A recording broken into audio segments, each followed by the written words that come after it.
Okay, so don't worry about it. Just get them as you can. If it takes you a little longer, that's okay.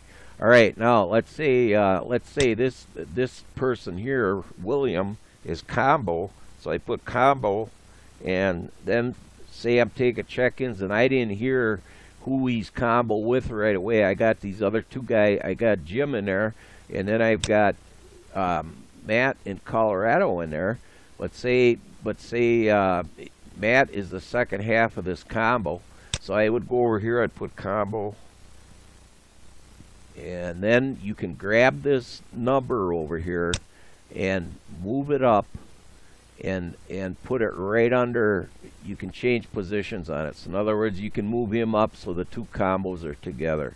So you can grab call signs over here and drag and move them around on a list if need be.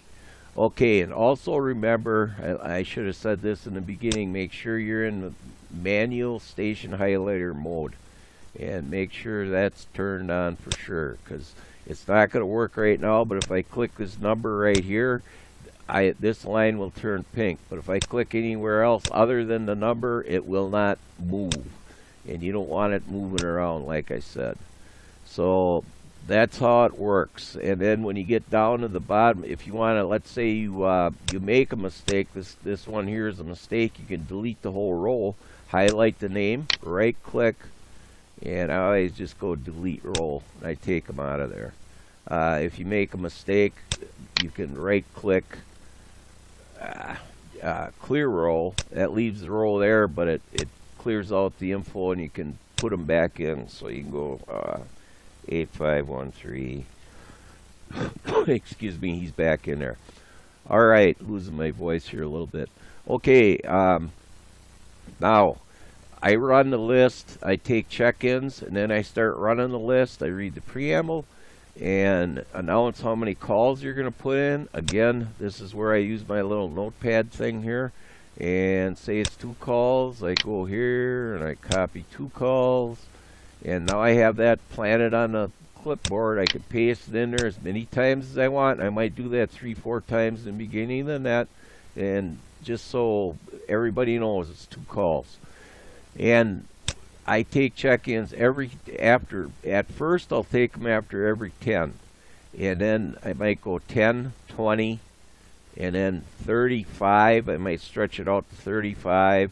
It depends. Sometimes I'll look at the monitor here, see how many are lurking, watch aim, see how many over here are asking to be checked in, and if you're starting to see a lot of them over there, then you're going to want to stop the net and take check-ins. Or if you're down toward the end of your list, say you got 50 on a list, you're down toward the end there, you can grab on the fly. So you can just take a quick pause.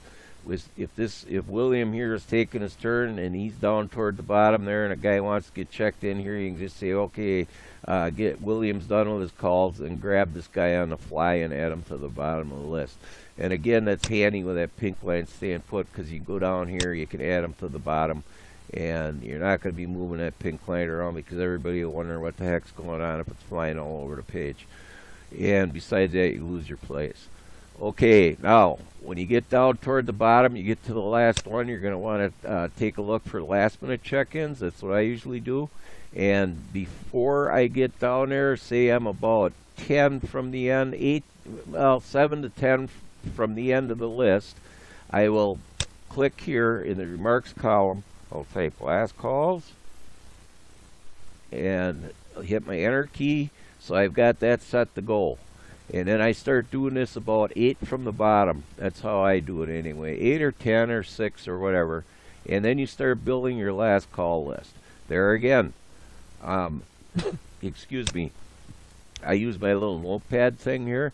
And right there I got putting your request for last call on aim, please. So I copy that. And now I got that glued to my clipboard, and I can put it in there as many times as I want. I just paste it in there, hit enter, and then I start watching aim and I build my list. Okay. Excuse me again, I got a cold. Okay.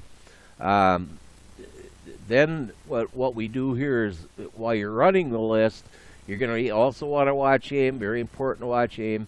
And if you have checkouts or anything, You know, you get your pink lines froze, so let's say Jim here checks out. You click on his, make it blue, click on his call sign there, and then again I use my keyboard shortcut, which is F5 for checkout. There he turned gray.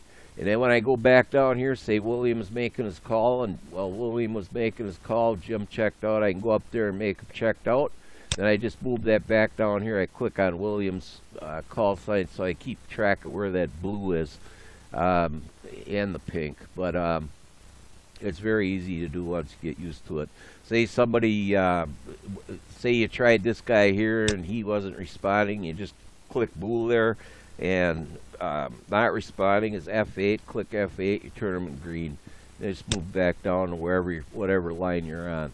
So you're able to move around in here without moving the pink line. I guess I said that several times now. That's very important. Okay, all right. So you're going to run the net, and again, while training, you will be a co-logger for your teacher, whoever is the NCS, and he will assign you co-logging privileges. And then what you do when the net is over, he is going to have, the trainer will have you just leave your Netlogger open, don't do anything with it. He'll go to the reflector and send a list in. Then he'll come back here and he'll either post it on AIM or he'll call you on the radio, probably call you on the radio, and tell you that you can close your net. So this button up here will say close net. So you click close net, and then he will close the net. On his end, you cannot close the net.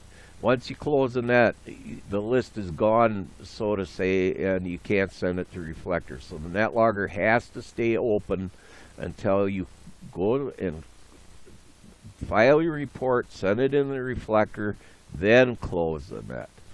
So that's how that works. Very important. So like when I get done running a net here and I say goodnight to everybody or whatever, I'll go down here and I'll just click here and I'll go to Google Chrome, and then I'll go under my ham radio thing, Ole Miss login. I'll go to my login page and I'll log in, and then I will go down here. There'll be a thing here that'll say, it won't look like this, but it'll say that the all band coordinator Dave will go through this with you after your third session. There'll be the nets that are running. Usually it's when I'm running them, they're just mine is left, and I'll just click that and you fill out report and you hit it, you submit it, and that's it.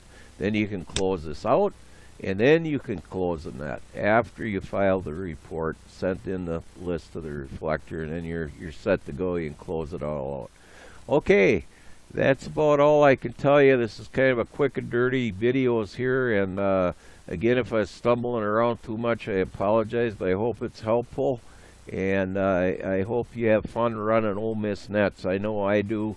And thank you very much for stepping up to be an NCS for Ole Miss. Needless to say, we need net controllers most all the time, and we appreciate the help. So thank you very much, and everybody have a good day there. This is K9WVL, and I'll say goodbye.